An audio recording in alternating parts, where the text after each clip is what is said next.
The wind cut sharp that cold November morning, and Sam was in no shape to face it. Sick and aching, he still showed up for work. He never missed a day unless he was in the hospital. By mid-morning, he could barely stand. Arturo, his foreman, sent him home. Sam didn't argue. He drove back, coughing hard, barely holding it together. But when he reached his street, something felt wrong. His brother Jimmy's truck was in the driveway. Jimmy, who'd said he was out of town and asked Sam to cover for him, there was no good reason for him to be there. Sam parked down the block and slipped in through the side door. He climbed the stairs, heart racing.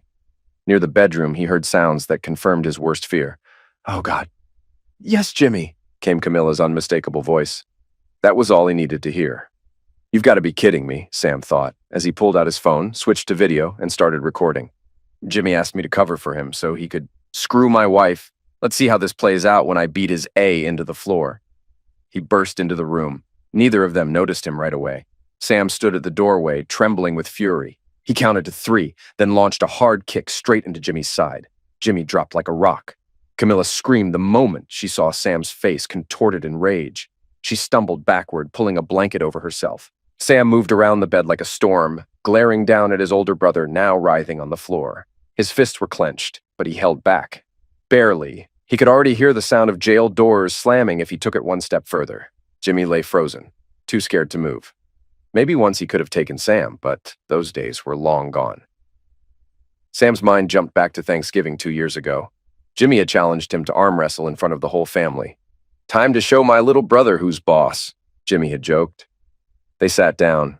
Jimmy laughed until Sam casually held him in place, checked his watch, then slammed his hand down like it was nothing. The room had gone silent. Jimmy never got over it. That moment lit a fire in him, and he'd been looking for payback ever since. But really, Jimmy had always been the one pushing Sam around. This reckoning had been building for years. And the irony? Jimmy's own marriage collapsed not long after. His wife caught him cheating, hired a PI, and walked. 6 months later, Camilla married Sam. Sam came from a close-knit family. His father, Jacob, had built the construction business from the ground up when Sam was a toddler. On paper, it was a corporation, but in truth, it was all family. His mom, Evelyn, handled the books. The siblings were Jimmy, the oldest, Sam, the middle, and Steph, the youngest. There was plenty of love, but favoritism still showed. Jimmy, the firstborn, was always seen as the heir. Steph was the adored youngest. And Sam, he was somewhere in the middle. Jimmy never let Sam forget who was first. Steph rarely asked Jimmy for rides, but once Sam got his license, she relied on him constantly. It wasn't mean-spirited, it was just the way things worked. Sam didn't complain, he wasn't bitter, but he saw the pattern. Jimmy would run the company, Steph would always be protected. And Sam, he'd have to carve out his own place. Still, after carving out a future and building a life of his own, he returned home, sick, worn out, to find his brother in his bed, with his wife. There was no screaming, no shouting. Jimmy scrambled to get dressed and bolted. Camilla packed her things in silence and walked out 20 minutes later. The house was Sam's long before the marriage, and thanks to an ironclad prenup, it was never up for grabs. Sam didn't hesitate. He contacted his attorney, signed over power of attorney, and spelled out exactly how he wanted things handled. And then he vanished. 6 months later, the divorce was finalized. Neat, emotionless, done. Or so it should have been. But it wasn't over, not even close. He hadn't gone far, just far enough to get some air, to clear his head. But before disappearing completely, he made one final visit, his parents' house. There he laid everything bare, the photos, the texts, every painful detail of the betrayal, and their reaction. "You need to move on," they said flatly. Everyone already knew Jimmy was destined to take over the company. Even Sam had accepted that. And with that unspoken truth hanging over everything, he was expected to step aside quietly, for the sake of family unity. His sister Stephanie had thrown her support behind Jimmy too. Sure, they admitted he had flaws, selfish, arrogant, but they excused it like it was a minor stain on some noble legacy. Sam swallowed the hurt, told himself to let it slide. Pretend to be happy for Jimmy. Pretend Camilla hadn't just walked straight from his bed into his brother's arms. That very night, she moved in with Jimmy. "Don't cause drama," his father had said coldly. That was all Sam needed to hear. The message was loud and clear. He was on his own. One by one, his family rallied behind Jimmy, closing ranks, defending him like he was the sufferer. In that moment, Sam made a silent vow. "I won't come back until I've taken everything from them." He could still hear their voices burned into memory. In a few years, Jimmy will take the reins of the company, his father Jacob said firmly. Yes, what he did was wrong, his mother, Evelyn, added. But he's still our son. We're not cutting him off. You need to get over it. Don't try to split this family, Stephanie chimed in. Jimmy's the successor. That's how it is. Even Steph, who used to confide in Sam about how badly Jimmy treated people, had turned on him.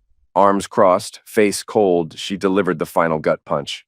So she picked your brother. Big deal. People change their minds, she said without sympathy. Can you blame her? And just to twist the knife, by the way, make sure Ramsey's report is on your desk by Monday. The confrontation with Camilla came not long after. It made everything worse. She admitted it had started just weeks after their wedding, and it wasn't some recent thing. They'd been sneaking around for months. Most of the times you were covering Jimmy at work, she said, her voice like ice. He was actually with me. Then came the final blow. I'm pregnant, she said, and the baby's his. Sam had been left humiliated, betrayed, treated like collateral damage in someone else's story. But no one batted an eye. His parents welcomed Camilla and Jimmy with open arms.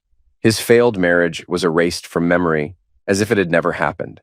The only time it was mentioned was to justify how quickly Jimmy remarried. The family kept inviting Sam to gatherings, holidays, birthdays, Sunday dinners. But it was clear the invitations were out of obligation, not affection. As long as he kept his head down and did what was expected at work, they were satisfied. His presence was tolerated, nothing more. The last time he saw them was Thanksgiving. He lasted less than 4 minutes. He walked in, offered a few greetings, and was promptly asked to leave. That night, Sam made 2 promises. First, he would never again call those people his family. Second, one day he'd return and destroy everything they had built. The people who were supposed to love him, support him, stand by him, they had turned their backs the moment he needed them most. He had spent his life being the reliable son, the quiet brother, the peacemaker. And when the betrayal came, they chose sides, and it wasn't his. One day he would make them pay, and he wouldn't show a shred of mercy. 2 weeks later, yelling exploded from Jacob's office.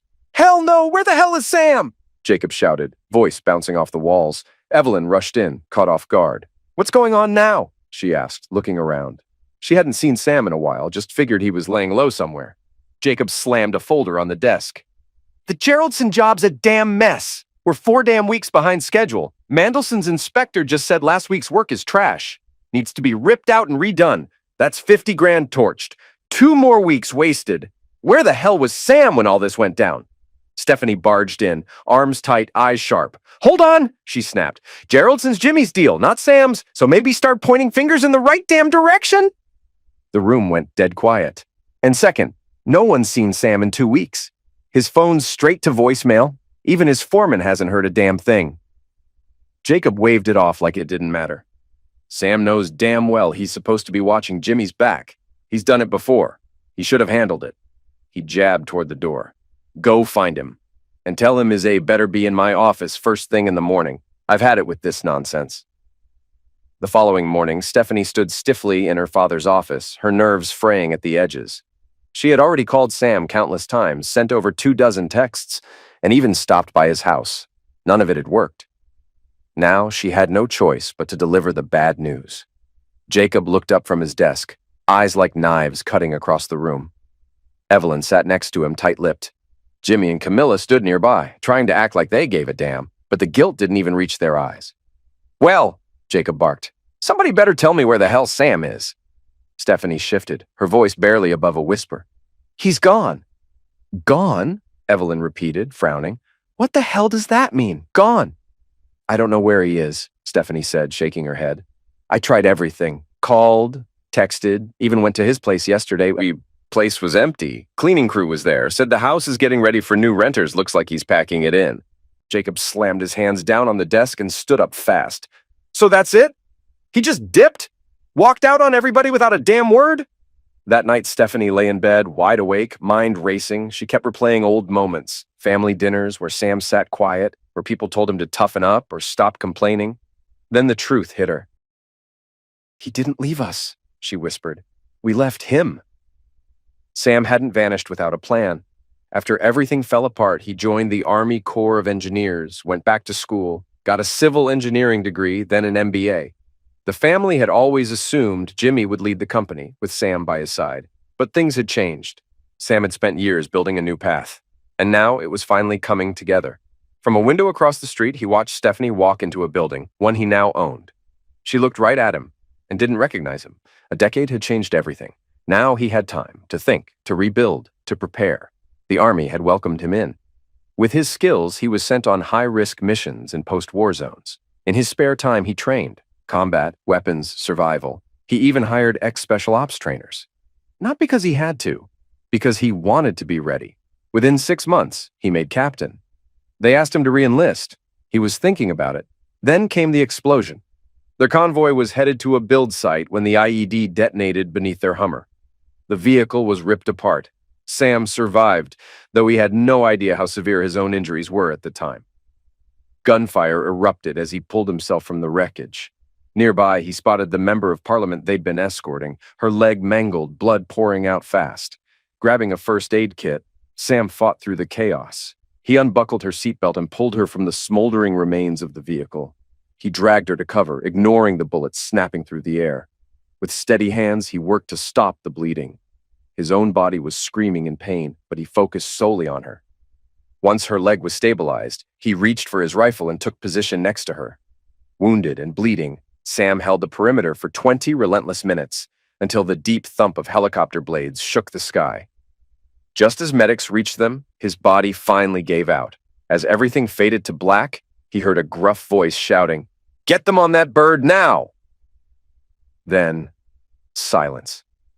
When Sam woke up, he found himself staring into sharp green eyes beneath fiery red hair. For a second, he thought he was dead. "Am I in heaven?" he mumbled. The redhead smiled, lifting an eyebrow. "Why would you think that?" "I didn't expect to survive," he said softly. "This feels like the afterlife." "And what makes you think you're dead?" she teased. "Well," he grinned faintly, "I've never died before. But waking up to see someone like you feels like a good sign." She laughed, a warm, honest sound. "Sorry to disappoint, but I'm no angel. I'm a lawyer," Sam chuckled.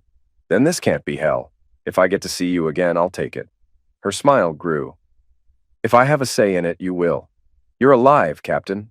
You're in a hospital in Germany. You were stabilized on base and brought here for surgery." Sam blinked. "So, you're not a nurse or some military prosecutor. Who are you?" She pulled up a chair beside him.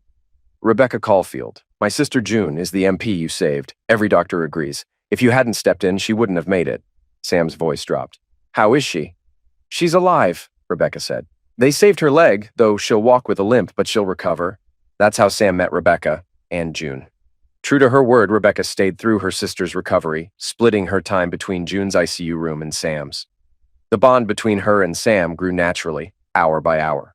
When Sam was discharged, he went home with 2 medals, a Silver Star and a Purple Heart. Rebecca followed soon after, and what had begun in quiet hospital rooms slowly became something deeper. By the time they started dating, no one who knew them was surprised. They had both walked through fire and found each other on the other side. Sam told her everything. Every betrayal, every lie. How Camilla had cheated, how Jimmy manipulated everyone, how his own family had stood by in silence. But his revenge wouldn't come with violence. No, Sam had a plan, one built on precision and patience. He would build a rival company, one strong enough to challenge the family business. He'd lure their top clients, hire away their best people, and slowly pull their legacy out from under them.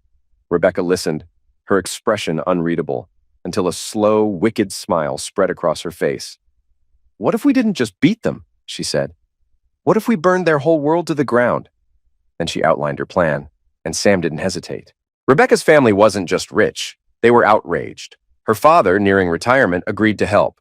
Her brother, a master of corporate takeovers, joined in immediately. Within weeks, they formed a new LLC. On paper, Rebecca's father was president, her brother the CFO, and Rebecca the CEO. Sam's name was nowhere, but behind the scenes, he ran it all. Their first move: buy a failing construction company. With Sam in charge, it turned around fast. Then they bought another and another. In under a year, they owned 7 firms, thriving, efficient, and all secretly tied to Sam. He and Rebecca grew closer. Weeks after their engagement, Sam sat in his car across from Geraldson Construction, the company that once carried his name, his blood, his life. He stared at the building, knowing what came next. He didn't just have wealth now, he had power, and soon he'd have justice.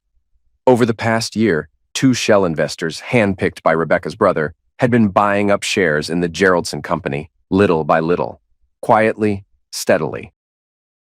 And last week, they crossed the threshold that gave them the power to act. Inside the Geraldson HQ, Stephanie felt it. She'd lived in a state of stress for years. Employees feared her, hated her even, but her last name kept her safe. As CFO and daughter of the board chair, she held power like a blade. Anyone who challenged her ended up buried in red tape or reported straight to Jimmy. But today felt off. An emergency board meeting had been called. No explanation, no notice. Unusual, since most board matters were handled informally around the family dinner table. She paced outside the conference room, heels tapping the floor. She reminded herself, between her parents, Jimmy, and herself, they owned 60% of the company's voting shares, 12% each. Years ago, they'd gone public to raise cash but kept control. Sam never responded to board notices, never voted. After he vanished, they used his silence as a rubber stamp. No resistance, no problem. So when they pushed him out, they never imagined he'd return. Through the glass doors, Stephanie glanced out and paused. A tall man stood across the street, watching. Something about him felt familiar. Before she could look closer, a city bus passed by. When it rolled away, the man was gone. She shook it off and stepped inside. Inside the boardroom, the meeting droned on. Standard updates and figures, until a poised brunette stood up. "I move to dismiss the current board chairman for gross mismanagement and unethical behavior," she said, voice calm and steady. Stephanie's head snapped up. Who was this woman? She noticed the brunette walked with a slight limp. A second woman, a confident blonde, sat nearby, both strangers. Neither had ever been to a board meeting before. "I second the motion," the blonde said. Stephanie's heart started to race. Motions like this never passed, not with the family holding the majority. It had to be a stunt. Then the vote began.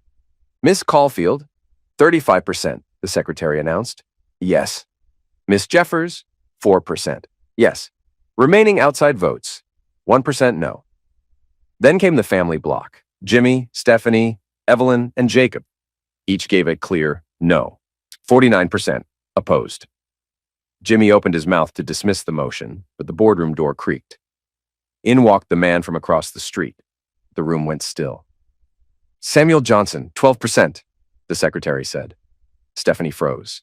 She hadn't seen her brother in a decade. And now, here he was, confident, composed, a stranger in a familiar face. He lifted his hand. "Yes," he said. Silence. That one vote tipped the scales. The motion passed. In moments, everything changed.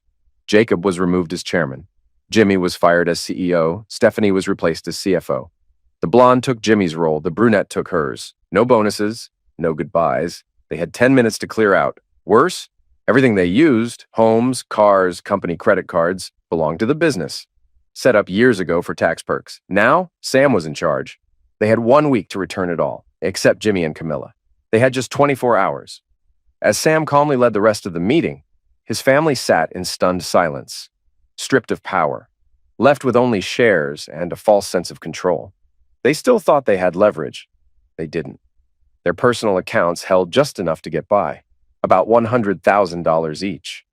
The rest had been tied to company assets. Retirement dreams? Gone.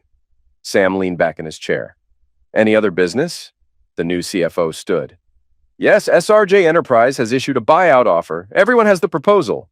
Gasps. "In short," she continued, "SRJ intends to buy enough shares to take majority control. Once that happens, Johnson Construction will be dissolved. All assets move to SRJ. Sam nodded. "The employees? They'll stay. Same jobs, same paychecks, just under a new company name. Clients won't notice a change. And the executives? They're out, or they can take lateral roles at SRJ. Their current exec team is stepping aside." Sam looked at his family. "And if someone refuses to sell?" She smiled faintly. "Once SRJ hits 51%, the share value drops from $120 to $2. After that, anyone holding out gets nearly nothing." He turned back to her. "Is their rep here?" "She's in the lobby. Shall I bring her in?" "Do it," Sam said. Moments later, the room shifted as a woman entered, elegant and composed. She was around 5'7", with striking red hair cascading down her back, green eyes that sparkled with intelligence, and a face kissed by freckles. She wore a tailored charcoal suit with a blush blouse beneath, silk stockings, and heels that clicked with authority. Stephanie narrowed her eyes, bitter and bewildered.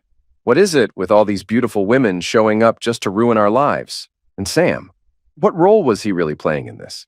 He'd been radio silent for a decade. Now he'd shown up, dismantled everything they once controlled, and watched it unfold with quiet satisfaction. Then the redhead spoke, her tone crisp and final. As stated earlier, our offer is $120 per share until we reach majority control. After that, any unsold shares will be purchased at $2. Stephanie blinked. She hadn't caught the full explanation earlier, but that number hit like a freight train. From $120 to $2. It was catastrophic. She had planned to hold on to her shares, wait for a better offer. But now, holding meant financial end. She jumped up. I want to sell, she blurted. Add me to the list. The redhead smiled gracefully. Of course. You're currently fourth in line. I'll extend the offer as soon as the first three are finalized. Stephanie's stomach dropped. She knew exactly who those first three were. Sam, the blonde CEO, and the brunette CFO. If that was true, SRJ had already crossed the 51% threshold. Their nest eggs, their futures, all tied to a company that no longer owned. Later that evening, each of them returned home in disbelief. They had been told to begin packing. Their company cars and office access had been revoked on the spot. Security escorted them out and confiscated laptops. They were informed they could retrieve personal items the following day, under supervision. Company emails had already been disabled. Home computers were flagged for collection. If any sign of document destruction or data theft was found, the consequences would be severe: fraud, evidence tampering, even corporate espionage. It had already seized Jimmy's machine the moment Jacob was voted out. Oh, and a forensic accountant has already started reviewing the books, the brunette added, her tone casual but firm. Sam didn't say a word, but his slight smile said it all. The next night, the entire family regrouped at Jacob and Evelyn's house. Jimmy, Camilla, and their 3 children arrived in a packed minivan, their possessions crammed into boxes and bags. With nowhere else to go, they moved in.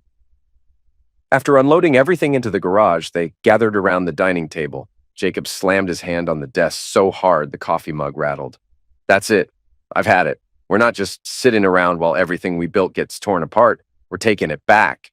Evelyn rolled her eyes and crossed her arms. Oh, great. And how exactly are we going to pull that off, genius?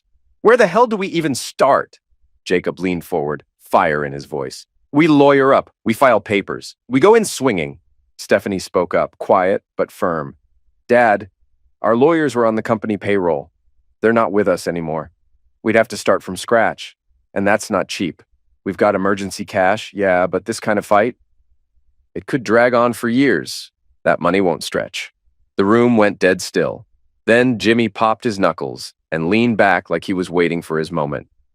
Well, he said, smirking, maybe it's time I pay my baby brother a little visit. Face to face, clear the air. Camilla shot him a look colder than ice. Don't be stupid. He turned, cocked his head. Why not? What's he gonna do, throw a memo at me? She didn't blink. That man in the boardroom? That ain't the same Sam you remember. He's changed. He's sharper now. Colder. You walk in there playing tough guy, you won't walk out the same. Jimmy's jaw tightened, but he kept his mouth shut this time. Another long silence. Then Stephanie finally muttered, more to herself than anyone else.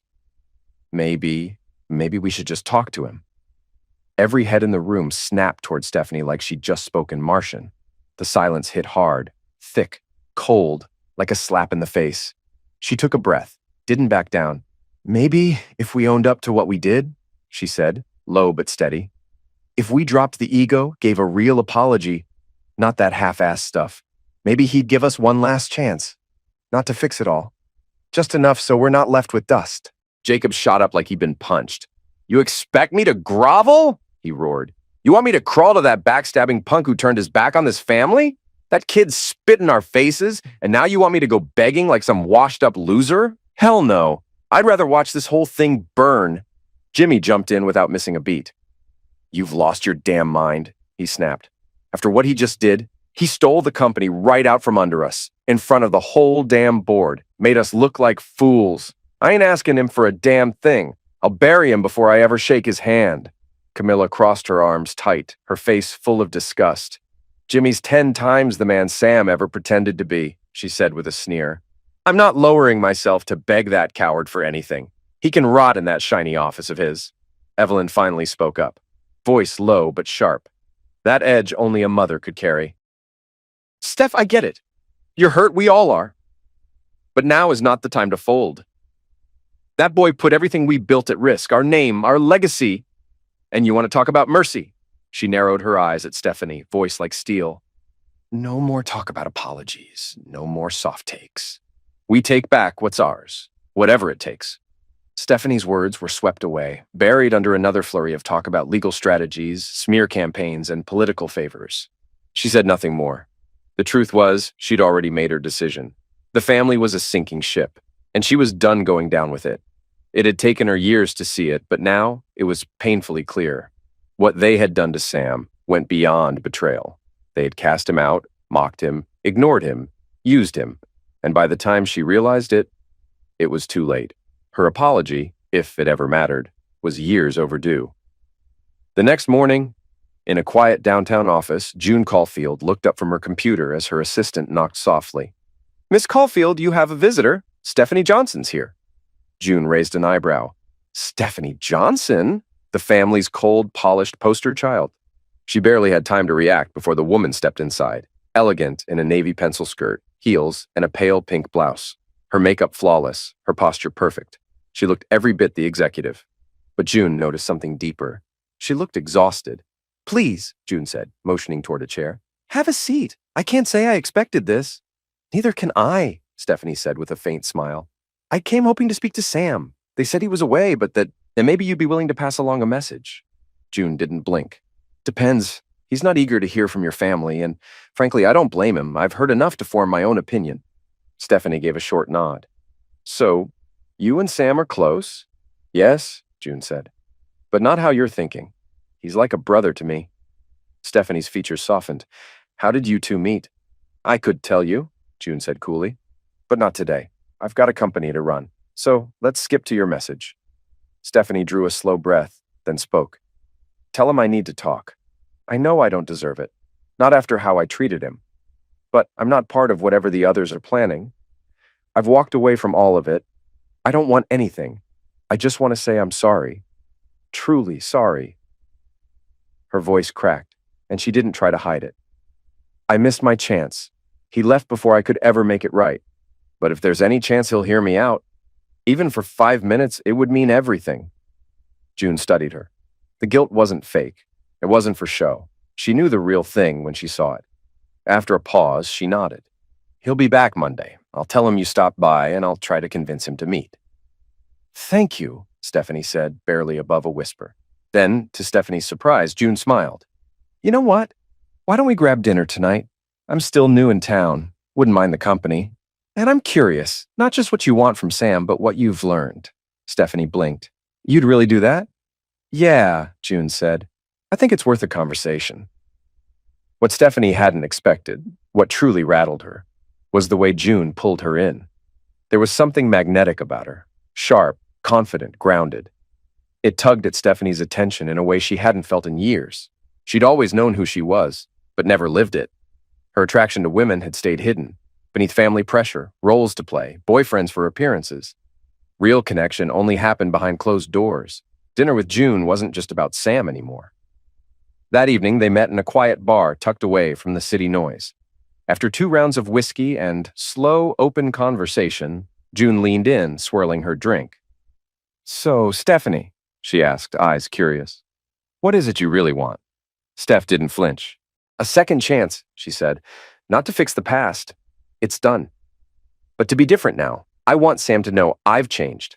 Whether he forgives me or not, I need him to hear that." June tilted her head. "You know how convenient that sounds, right? What makes you think this isn't just about leverage?" "You don't," Steph replied. "But I'm not here to scheme. I'm here because I care. I want to understand his life, who he became. I didn't before, and I lost him because of it. I want to know the people he trusts. Maybe even learn from them. If he sees you as family, maybe you can teach me how to be a sister. June studied her for a beat, then smirked. Well, that's quite a pitch. You're smart, gorgeous, and clearly not afraid to speak from the gut. But tell me something. Why do you think Sam and I aren't together with how close we are? Stephanie shrugged. I wondered. June's eyes gleamed. I'll give you 2 reasons. First, he's engaged, happily. Second, well, you're much more my type than he is. She winked. Stephanie nearly dropped her glass. I see, she stammered. June's voice softened. We met in the military. He saved my life, pulled me from a wreck. We both nearly died. My family took him in. Now, he is family. We didn't even know he served, Stephanie said quietly. One day he was gone. Then yesterday, he just walked into that room. I know, June said flatly. He didn't want you to know, and I get it. After what your family did, I wouldn't have wanted contact either. Stephanie lowered her gaze. So, he's engaged? To my sister, Rebecca? Steph blinked. The blonde? June grinned. Nope, the redhead. You met her yesterday. Stephanie's jaw dropped. That's Becca? June nodded. She hates your family fiercely. She's brilliant, protective, and strategic. If you try anything, she'll see it coming and end it before you blink. Steph gave a shaky laugh. So, I need to win her over. June raised an eyebrow. You already met her. That ship's halfway sunk. Awesome, Stephanie muttered. That makes everything easier. They left the bar and walked to a cozy, tucked-away restaurant. Over wine and appetizers, the tension eased. June stayed guarded, never revealing details about SRJ. But Stephanie didn't pry. She wasn't digging for intel. She was chasing something real, her brother. And maybe, without realizing it, June. By the time dessert was gone and the last drinks came, Steph leaned in across the table. You said earlier that if I want any chance to fix things with Sam, I have to win Becca over. That's right, June said, sipping her wine. She's the one you have to get past. Well, I've got a plan, Steph said, her voice light but clear. Oh yeah? June smirked. Let's hear it. How are you going to make my fire-breathing sister your biggest fan? Steph's eyes sparkled. Easy. First I win you over. Then you help me with her. June laughed, surprised. That's bold. So how do you plan on winning me over? That part's simple, Steph said. I take you home, give you the best night of your life, keep you busy all weekend, so by Monday, you'll be singing my praises to Becca. She'll hear how great I am from you. June tilted her head, curious. And if I say no, what if I think you're not serious? Then I'll prove it, Steph said softly. I just told you something I've never told anyone. Not my family, not a friend, no one. But I told you. She held June's gaze.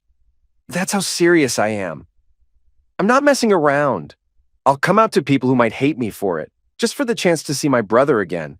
And if they cut me off for good, then fine. It means I was right to leave. June didn't look away. Then she lifted her glass. To new beginnings, she said. Steph clinked her glass with hers. To something real, she said. Monday morning, June walked into the office like she hadn't slept in days. Her steps were slow, eyes red, but her smile was smug.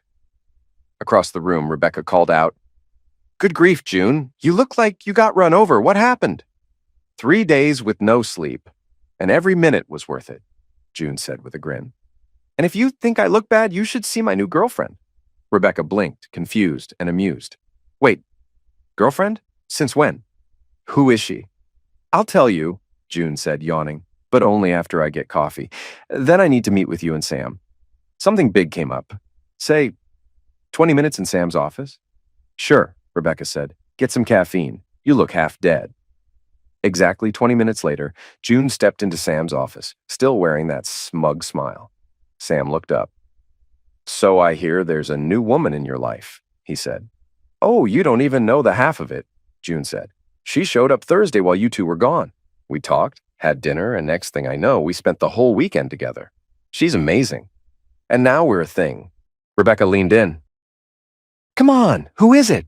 June paused, then said, Her name's Stephanie Johnson. Sam froze. Rebecca's face tightened. They both stared like she'd said she was dating a criminal. My sister? Sam asked, shocked. Kind of, June said gently. But hear me out. I didn't rush into this. I made calls, asked around. Before dinner, I already knew a lot about her. She leaned on the desk. She changed not long after you left. She's sorry. Deeply. From what I found, she's been carrying that guilt ever since. Whether you believe her or not is up to you. But it wasn't just sweet talk. I asked people with nothing to gain. Like who? Rebecca asked. Kate, June said. Sam's eyes narrowed. Kate from accounting? She hated Steph. Exactly, June said. If even Kate says Steph was wrecked after you left, it must mean something. Sam nodded slowly. Fair, Rebecca frowned. But Steph was never into women. That's unexpected. Not really, June said with a smirk. She's definitely into women. And she's dead serious. One reason I believe her is that she came out, fully, for good, just to reach you. She's cutting ties with your family. Sounds convenient, Rebecca said. Maybe, June shrugged. But even if she's saving herself, doesn't mean she's lying. Look, here's my idea. Let's bring her in. Let me hire her as my assistant. Keep her close.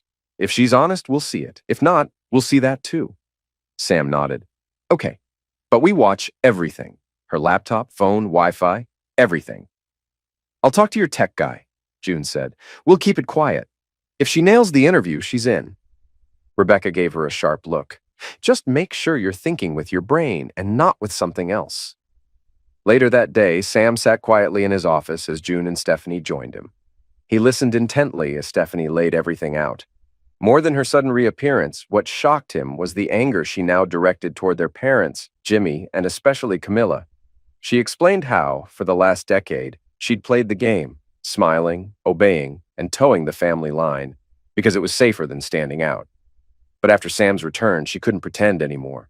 She brought detailed insight into the company's internal structure, plans, accounts, and confidential strategies her family was using in an attempt to win back what they had lost.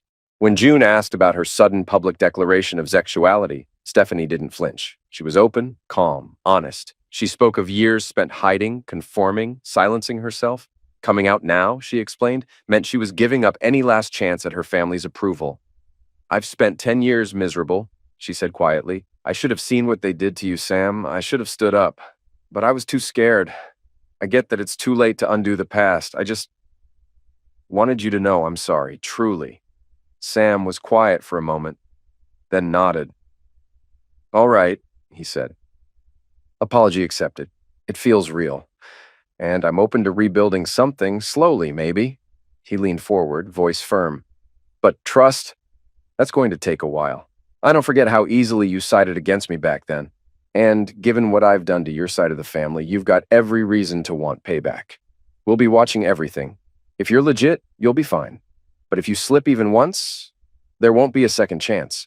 Stephanie nodded. Understood. Then she hesitated. Can I ask you something? What is SRJ Enterprise? I'd never even heard the name until the buyout. Sam smirked. SRJ stands for Samuel, Rebecca, and June. We own it outright. Technically, we didn't lose anything in the share purchase. We just moved money from one of our pockets to another. Stephanie gave a half smile. Of course it does. I should have known. Stephanie never packed a single box. Instead, June moved into her place, and they started living together in the open. No more hiding, no more lies. Their relationship grew out in the open, and to Sam and Rebecca's surprise, Steph seemed all in, not just with June, but with making things right with her brother. She jumped into her new job as June's assistant, and for the first time in years, she looked truly happy. Sam stayed guarded at first. But as weeks turned into months, the walls between them began to fall. What started as polite small talk turned into warm, easy back and forth. A real sibling bond, still a bit shaky, started to form. It helped that they were both now dating sisters. That meant regular dinners, weekends together, and the kind of closeness that just happens over time. But not everything was easy.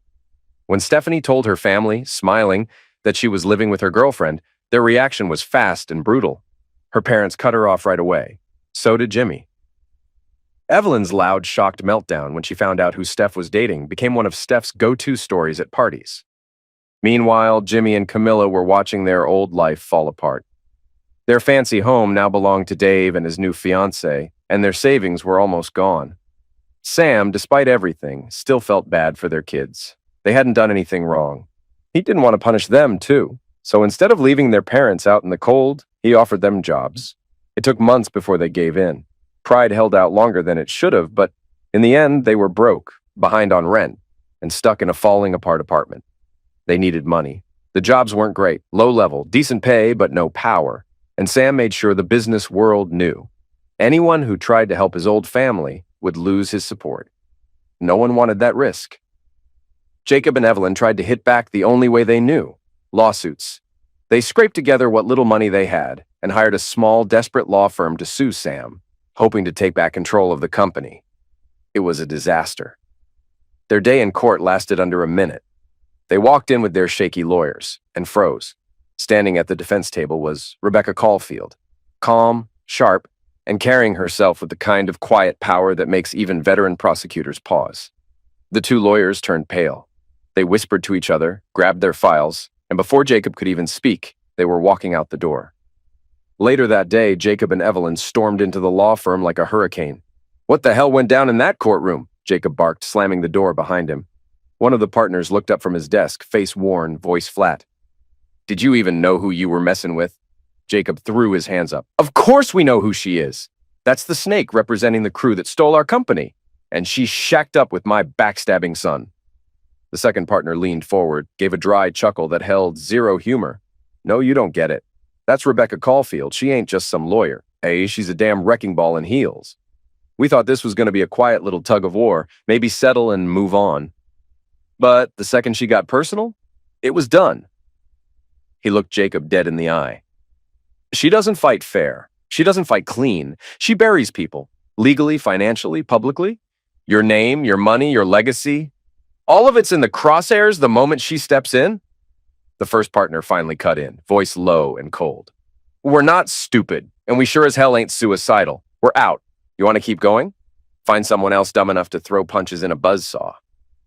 With no more cards to play and their funds nearly depleted, Jacob and Evelyn retreated into a tiny, run-down apartment paid for by Social Security. Evelyn spent her days babysitting Jimmy and Camilla's kids for free, while Jacob sat on a sagging couch, railing bitterly about betrayal and lost fortunes to anyone who'd listen, which wasn't many. Sam hadn't spoken to either of them in years. One gray afternoon, Camilla quietly walked into one of Sam's smaller offices. She stood outside his door, waiting. When he called her in, she stepped through. "May I come in, Mr. Johnson?" she asked, her voice small. Sam looked up, surprised but calm. "Camilla, sure. What can I do for you?" She stood stiffly, hands twisting. "I wanted to ask, is there any way you'd think about moving Jimmy back home? He's been working out of state for months. We hardly see him. When he's home, it's just for a day every couple of weeks. He's tired. It's hurting our family." Sam sighed, resting his hands on the desk. "I'm sorry, Camilla," he said gently, "but there's no local job for him. And even if there was, I won't push out someone else to make room. That would mean taking a job from someone loyal, someone whose family counts on that paycheck. I can't do that." Her face fell. The woman who once walked with pride now looked worn down and broken. She stepped closer, voice shaking. "Please, Sam, Mr. Johnson, I know you can't stand us, and we deserve it. But I miss my husband. I'm begging, I'll do anything. Just please, let him come home." She began to cry. Then a voice came through the speaker on Sam's desk. "How funny," Rebecca said coolly. "She says she wants her husband home, but I wonder if that's really true." June chimed in. "After what she said when I came out to my family, yeah, I'm not buying it either." Then Stephanie. "Nope, doesn't sound real to me." Sam didn't react. He had added all three women to a conference call the moment he saw Camilla's name on his calendar. He knew why she'd come and wanted backup. He leaned back in his chair. "Well, Camilla," he said, still calm, "sounds like no one's feeling moved. So why don't you be clear? What exactly are you offering in return?" Camilla froze. Sam's tone turned cold. "Truth is, I'd rather Jimmy stay far away. If we had a job in Siberia, I'd send him there. For now, he's 8 hours out. Leaves Friday, gets in late, sleeps all Saturday, and heads out Sunday. Sounds perfect." He gave her a hard look. "And let's not pretend. He's just another worker now. Low pay, low rank.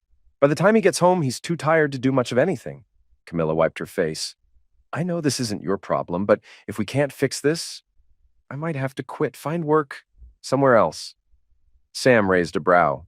You tried that already. Didn't go well. And around here, word gets around. No one wants to hire someone with your track record. He leaned in slightly. Don't mix up desperation with regret. You're not sorry for what you did.